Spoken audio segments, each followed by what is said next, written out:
Yeah, Laura, let's just give us like the 5 minute high level of MF SQL connector, so that way we can just get the the high level out of the way for folks that are going to be watching this, um, and then we'll dive in to some more specific use cases. Yeah, so maybe a good place to start is with this single slide, which truly just speaks to the value proposition. So this answers the question in terms of so MFSQL Connector. So what? What does it provide me?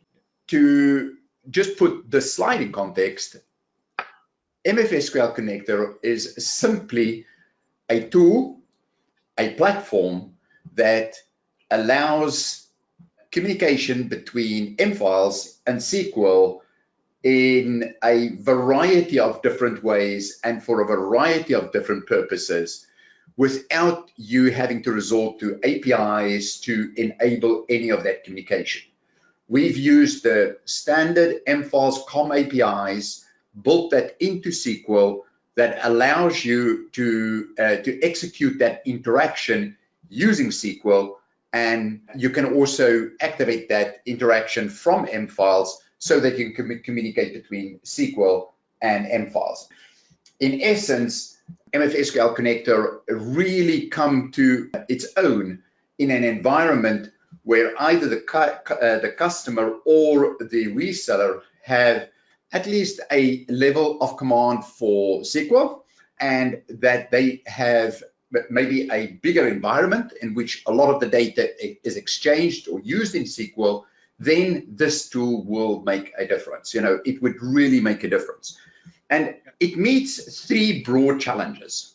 The first challenge that it meets, and that is that so often we experience that businesses have some really business critical and valuable data in M-Files. They want to interact with it. They want to get it out. They want to report on it, whether it's static reports.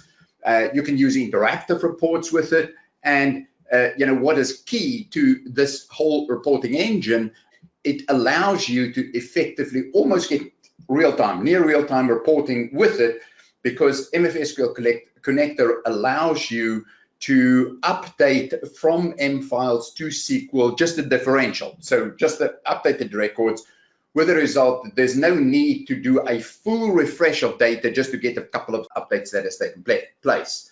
There is quite a number of tools and capabilities around this reporting, but that in essence is one of the key areas, data exchange with M-Files for reporting. One particular aspect also to note on that, and that is that includes access to the M-Files event log. With MFSQL Connector, you can download the event log. It comes through as an XML record. We give you examples how to dissect that XML record, and you can have reporting on the event log to your heart's content. It works also with the advanced event log, which enriches the information that comes from M-Files in the event log significantly. The second key challenge it really, really helps with, where you want to manage the metadata, whether it is through realignment, whether it is an existing vault that you want to repurpose, whether you just want to push some of the data around, whatever you want to do with the metadata, what MFSQL Connector allows you to do is to get that data from M-Files, use the power of SQL with all its capabilities of handling data to manipulate that information, compare it, sort it, bring in external data, whatever you need to do to massage the data to the new set that you want, and then push it back.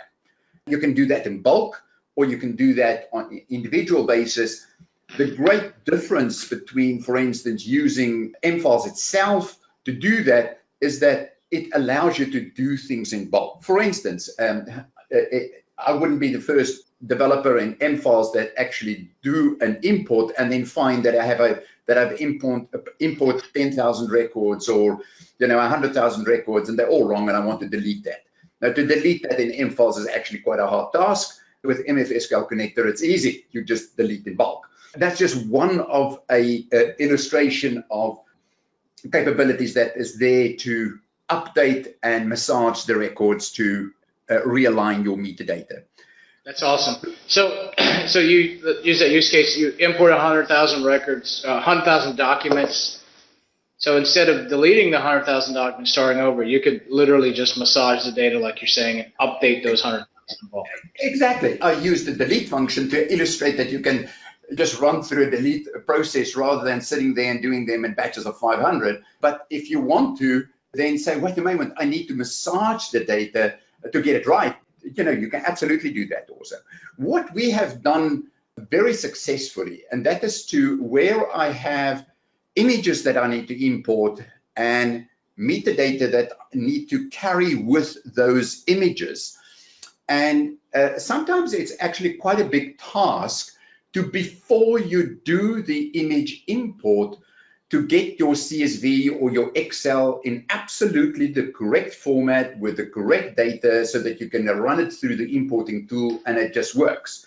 What we've done, we would import the images with some type of unique identifier on that image. And there's various suggestions in terms of how you can achieve that to get that unique identifier. And all that you then do is you now have an image without any significant metadata, just the identifier, and you can use MFSQL Connector now to add metadata to those objects as the information that you want to add to those objects actually become more apparent, whether it is a document type or a reclassification or additional information from a different source. All of that can be done then afterwards to augment your data. The whole preparation process is just so much easier to do.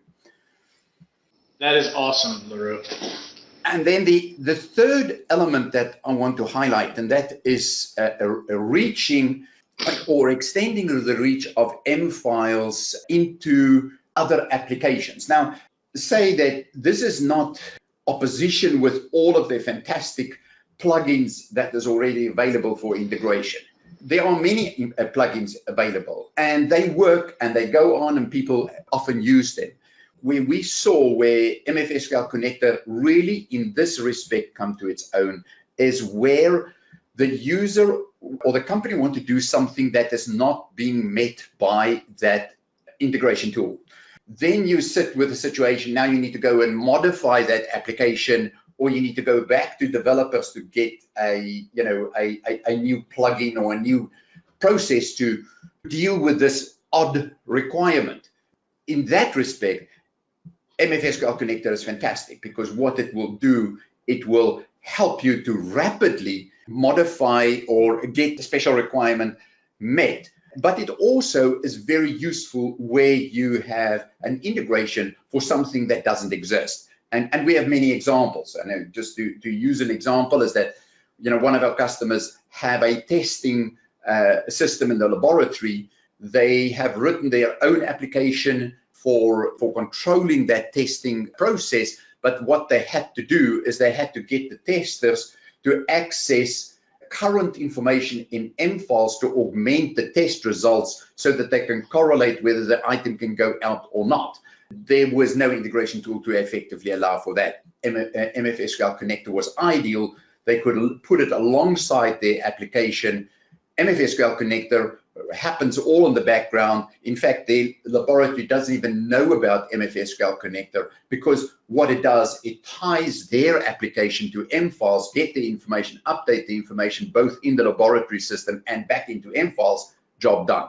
That's just one example of that type of thing. We've also used a web application generator called Code on Time, which is a platform that works very well with SQL that would just produce a website for you. It deals with all of the UI and the presentation layer of the website, but then MFSQL Connector enables the M files data for that website so that you can effectively use that tool to effectively produce the website. On Code on Time, for instance, Vincit, I don't know whether you're aware of Vincit in Finland. They have application of their own for maintenance, which is built on M files. They have an extended Code on Time application that they have built to support their M-Files maintenance application, and they using MFSQL Connector as the backbone between Code on Time and M-Files to just provide the communication in terms of the, that whole process. It just took it away that they don't have to go and do all of the .NET code development for that database exchange. That gives you maybe in a nutshell what MFSQL Connector does and what it can do. That's a great overview. Thanks, LaRue.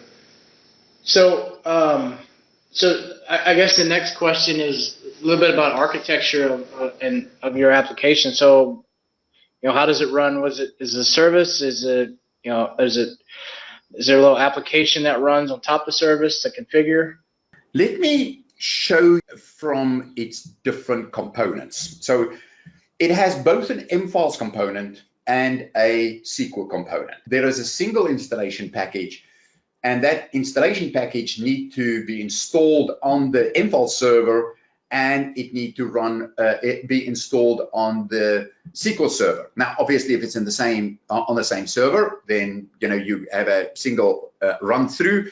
If it's on different servers, you just need to run the same application with different settings on the different servers.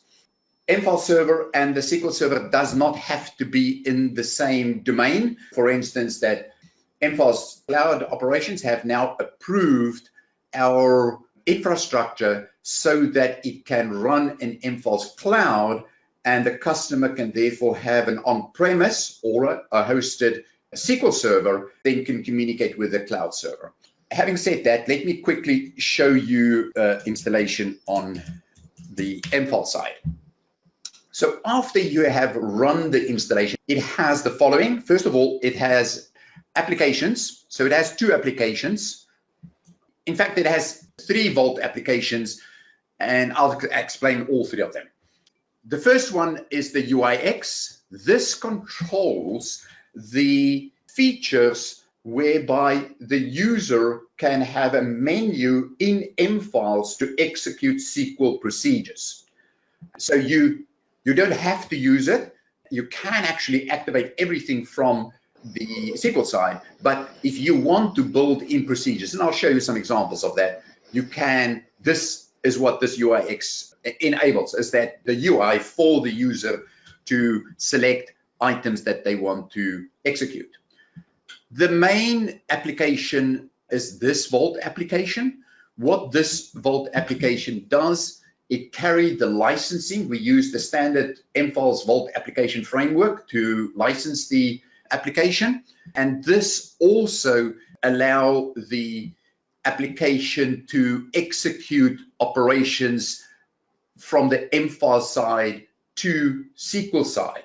Now, I need to qualify, MFSQL Connector doesn't exchange data from M-Files to SQL through an ODBC line.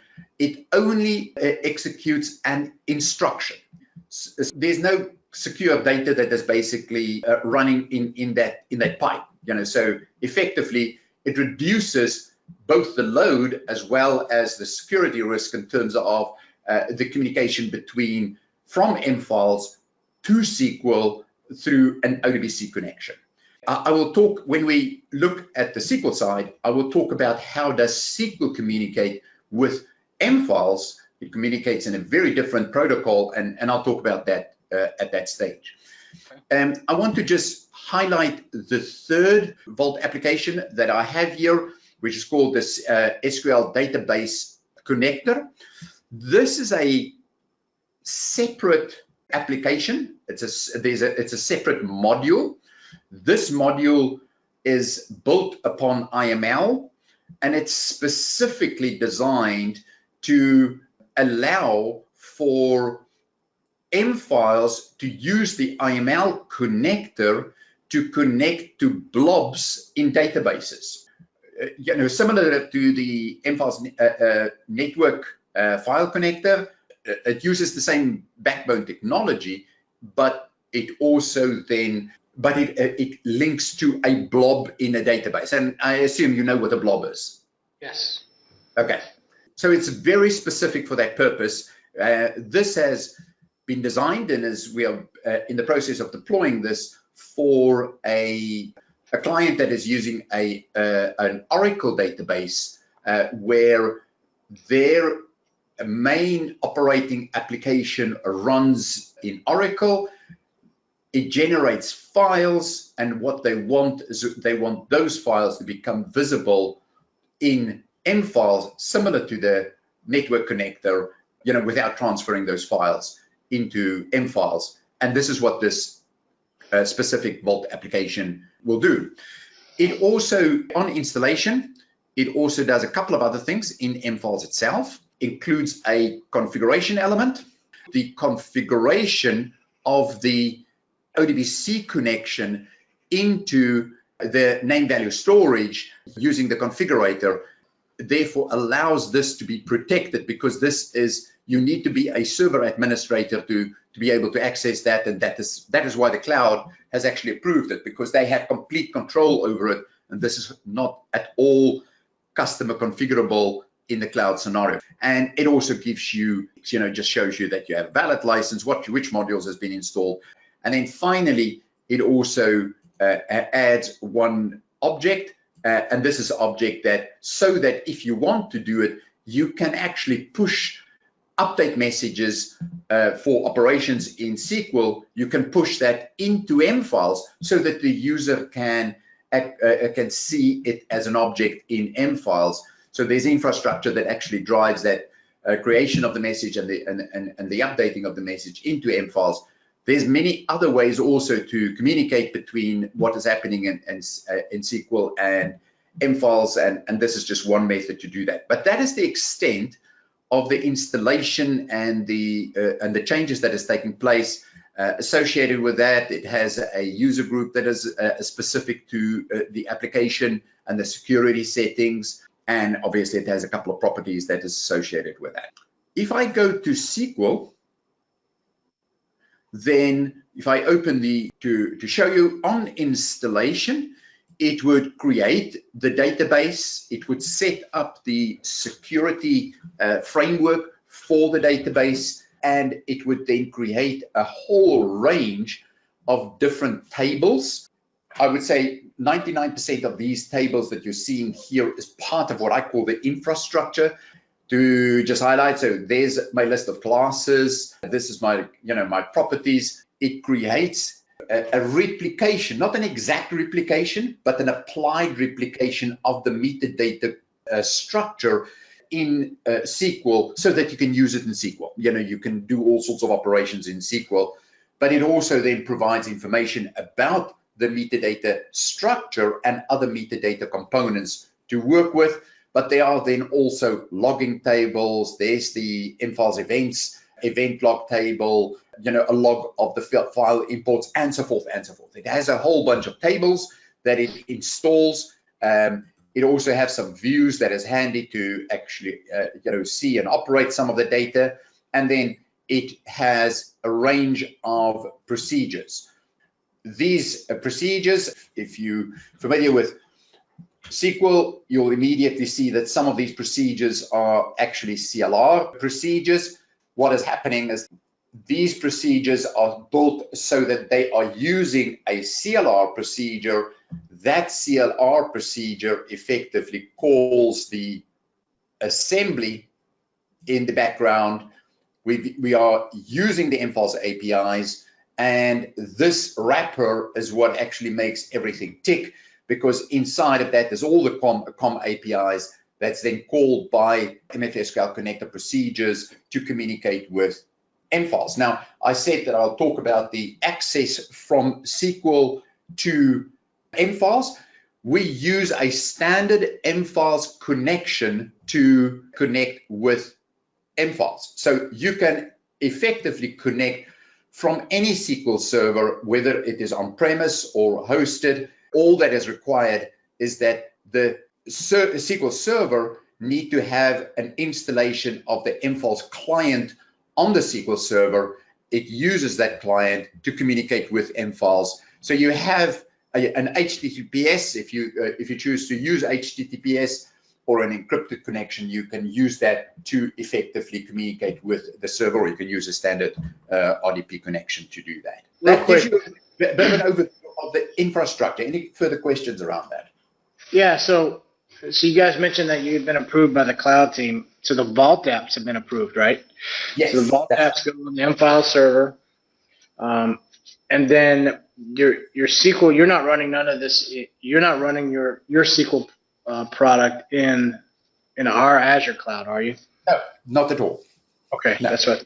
Yeah. Okay. So the SQL Server is either on premise, which is I would say most of the cases.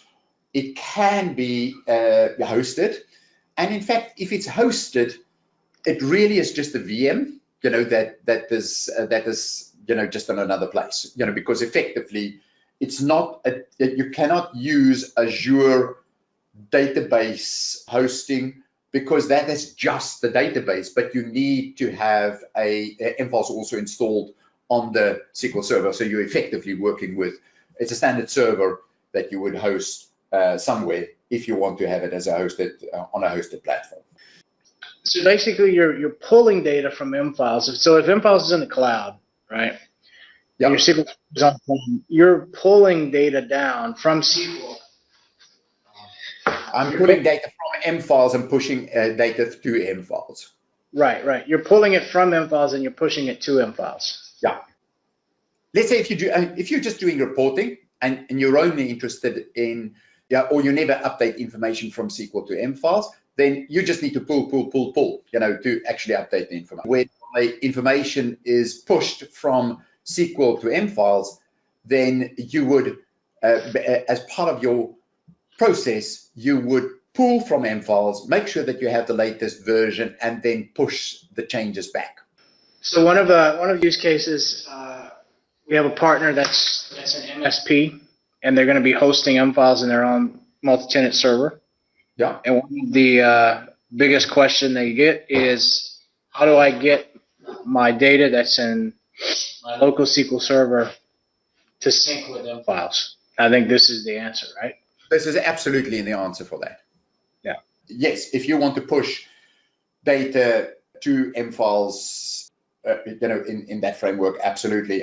Just an example of client was on premise. They had to import something like about 100,000 documents into a cloud instance of MFiles. They had a whole bunch of metadata that had to be sorted out for their local application, which is not on the cloud, that had to correlate with the information that is going into MFiles.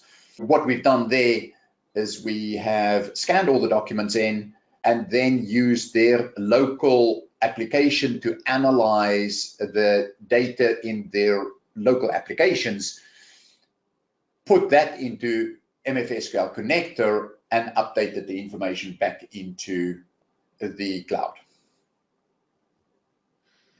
Got it. So, one quick question. So when you install your Vault apps on the, you install your Vault apps on the Vault, then it's basically, then you come in SQL and you install or basically create a SQL database per Vault app, per Vault, correct? So it's a one-to-one. That's right. The one-to-one relationship between a Vault and a database. Okay. And then that allows you to do the replication back and forth. Yes. And then because you're in SQL, you would just query. Yeah. So let me show you a bit of it in operation. So what I will do is I will drop this customer table. So as if I have not made any decision in terms of what I want to work with. What you're looking at, native MFSQL connector just installed. And now I'm going and I'm looking into my MFiles and I see the data, and basically I want to work with these customers. So I go to MFSQL Connector. Now you can do this in various ways, but we've created recently a easy startup. So execute, SP, MF, all of the MFSQL Connector procedures starts with SPMF. It makes it easy to identify, setup, reporting, And all that I need to do is I need to give it my class name for it, and I can use a delimited string if I want to do more than, set up more than one at a time. So what it has done is has checked the license, checked connection, and it has set up that account database, and it has updated the metadata, and it has created all of the lookup views, and it has set up the context menu all in one run by actually executing a whole range of different utilities. You can call all of those utilities individually. Now let's have a look at that account table. So select star from MF account. Now, how do I know that that is the name of the class table? Because in my master table for my classes, I set up the names of each of the tables. So here's my classes, all my different classes, and here is the designated names of the classes. Now this is configurable, but we default to a naming convention of MF and then the name of the class, taking out all of the special characters. It created that class. Now you'll see, so what has happened now is if I do a refresh here, you'll see I have a customer table.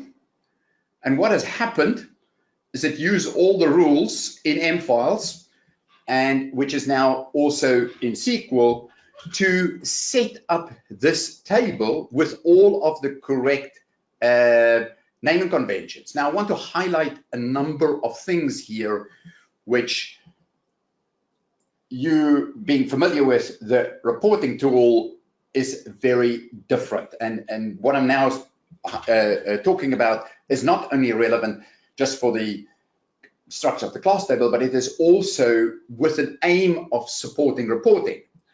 You will note that we carry not only the ID in this table, but also the label. Now, I realize that this is a bit away from normalization rules, but it makes consuming the data significantly easier. Because if I now want to just report on the customer data, I can do a select statement on the country and on the created by without having to do a join.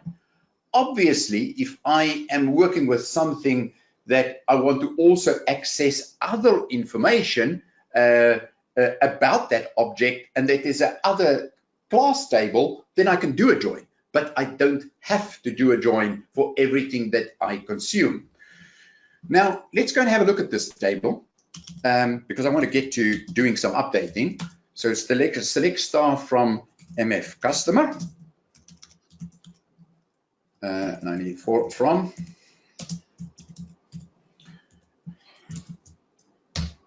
It's empty because it hasn't yet pulled. So let's pull. Execute SPMF update table. Now, if you look at that, it has a whole bunch of parameters, but it is set up so that you don't have to specify all of the parameters because they are mostly defaulted, but they are very useful in many other circumstances. But for the moment, I'm going to just use shorthand, and I'm just going to say MF customer. And by the way, if you're a SQL developer, you would know not to use shorthand in your procedures because you will be caught out with the parameters. But let's use the shorthand in this case. So why did I put a 1? Because 1 says it's from M files to SQL. If I want to update something from SQL to M files, I'll use a 0, and the 0 will then tell it the direction in which it needs to update. So if I now press F5, it will update the data. If I then go back there, I have my data in SQL. So we can now have a further look at in this table. It's easier if there's data in. First of all, interestingly enough, we actually pull out the GUID of the object in many cases. That is very handy to have. This MX user ID is specifically designed for for integrating users from third-party applications. So this is not the mFiles user we're talking about. So if you need to segregate the transaction with users from third-party applications, that can be used. So it's actually not mFiles related at all. There's my addresses, all very classical. Class, my ID of the class, the country, my ID of it. I get my created by, all of this stuff you're very familiar with, my customer name, my mFiles last modified, again my whom modified by and its ID, its name. I indicate whether this is a single file object, so I know that this is a multi-file or a single file. I get my states, my workflow, so my states in here. And then I get to the back end of this table where I now start to get some other stuff. First of all, is I get a column for the when last was this updated in SQL. So I have a difference because, and sometimes it's important to know when the SQL operation has taken place and when the mFiles operation has taken place. So there is my last modified in mFiles, so that's completely different from my SQL update. The process ID is probably one of the most important things on this table, because this tells me what operation need to take place. The fact that it's a 0 tells me first of all, there's no problem with it. This is the latest information that I got from mFiles on it. We will use this in a second when we want to change something on the record into mFiles. The object ID, but I also get the external object ID. So this is the ID that you would use for an external system. You, again, familiar with that. By the way, MFSQL Connector allows you to set this. If you don't set it, it's the same as the object ID. You can actually set it with MFSQL Connector. The mFiles version, how many files is included in this object? If it's a document object, is this document deleted? And this is the logging process in MFSQL Connector to indicate, there's a backtracking mechanism in MFSQL Connector to backtrack on the object. So that's just a little bit of explanation of the class table that is then be maintained. And each class table will be unique in metadata structure, but similar in terms of all of the control columns that is in there. I now want to update something. So we'll do something simple, and that is just to change the address. So let's say update, and we'll say set, and we will call it new address. And how does it know how to update it? I set the process ID. Process ID equals 1. LaRue, while you're typing that, so can you run those refreshes, those table refreshes on schedules? Oh, absolutely. Absolutely. Okay. So you can run them on schedule. Can I just do this, and then I will go to mFiles, and I shall talk about the methods in mFiles that you can use to refresh. So I've executed that. So now it has changed in SQL, but it is not yet in mFiles. So if I go to mFiles now, that update will not be there. So if I now want to execute that into mFiles, I execute that, that would call my change. If I look at my last modified, there you can see my last modified here. But if I go into mFiles, I will see the change. But let me go to mFiles and talk to you about the updates. Yes, you can create a trigger to update it. So one operation actually follow on another operation. You can use agents to update it. You can use, from mFiles, you can use a variety of methods. I'm going to show it in this vault to illustrate it. So if you get the menu, you can have actions. In that actions, you can call a procedure to update from SQL to MFiles or whatever procedure you want to do. There is also other methods, and I want to highlight that to you, and that is that in a workflow. So in this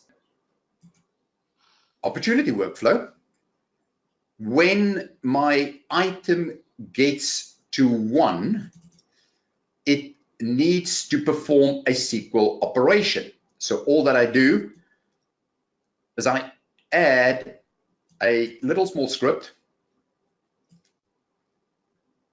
that calls an action, SAMF account, through the extension method of the vault operation. And that action then goes to SQL and it calls the updating of the account from the workflow.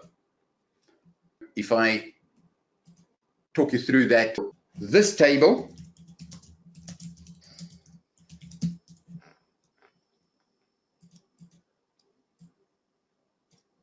controls that menu. If I call that procedure, that action calls that procedure and it updates that procedure from SQL into MFiles, and the workflow activity that I want to perform, and in that particular case, when an opportunity is won, it would check whether the customer has already been created in the ERP system, and it updates it. It is that one. Effectively, it then inserts the customer into the ERP when the opportunity is won, as an illustration. The same method can be used in the event handlers, although we discourage the use of event handlers for the same reason that MFiles discourages it, because this will fire every time that event takes place. Chris, to answer your question in terms of how can I actually create an interaction or trigger interaction, there's many ways, depending on what is it that you're trying to achieve and how do you want to operate it. Very cool. Very cool indeed. Since you're storing the goods in the databases for documents, have you used MFSQL Connector for a deduping mechanism? The reporting module in MFiles, it dumps the binary code for the files, the hash for the files. Yes, we basically have a file import and export routine. And in your case, you will work with the file export, that is getting the file from MFiles, and that pulls the hash also, or that creates a hash for it based upon the content. And therefore, you can use that to determine A, whether the file has changed, or B, whether there's duplicate files. Okay, cool. Now let me quickly show you this feature. I'm going to do this by using the examples that we provide with the installation. First of all, when we install the package in Program 86, Laminin Solutions, Connector, and then by the database that you have created, you can get the installation files. And as part of the installation files, you get example scripts. And here's a whole bunch of example scripts. I'm particularly looking for the export of files.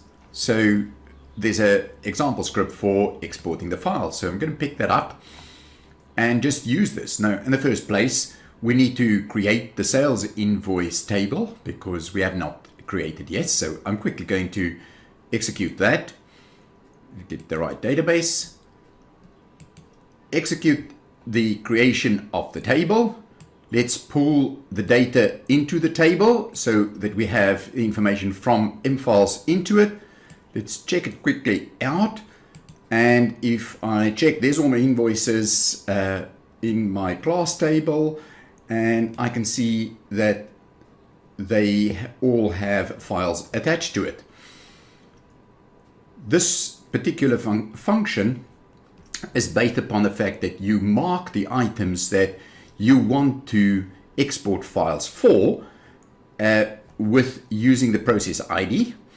And I'm in this case going to decide that I want to export the files for all of the items. So I'm not going to have a where clause.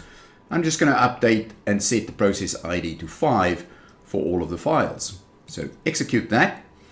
And then I just want to show you that the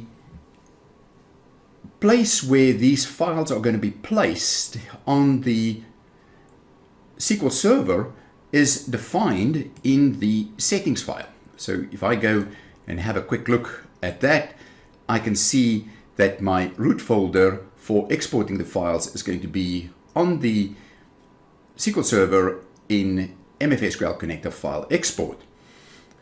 If I scroll a little bit down, here I've set up the routine for SPMF export files in my sample script, showing you how to use it.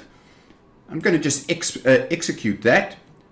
There's also guides in terms of what the other capabilities around defining the path and having a deeper path than just filing it on the root would be. But I'm not going to go into that at this stage. Execute that. And what that has done, this is just a report that the status has been completed from my logging file. And if I now go and look at the export history for file exports, I can see that I've exported to that files, all of the, to that folder, these files, and I have the hash that you refer to. If I have a quick look at the folder where the files is located,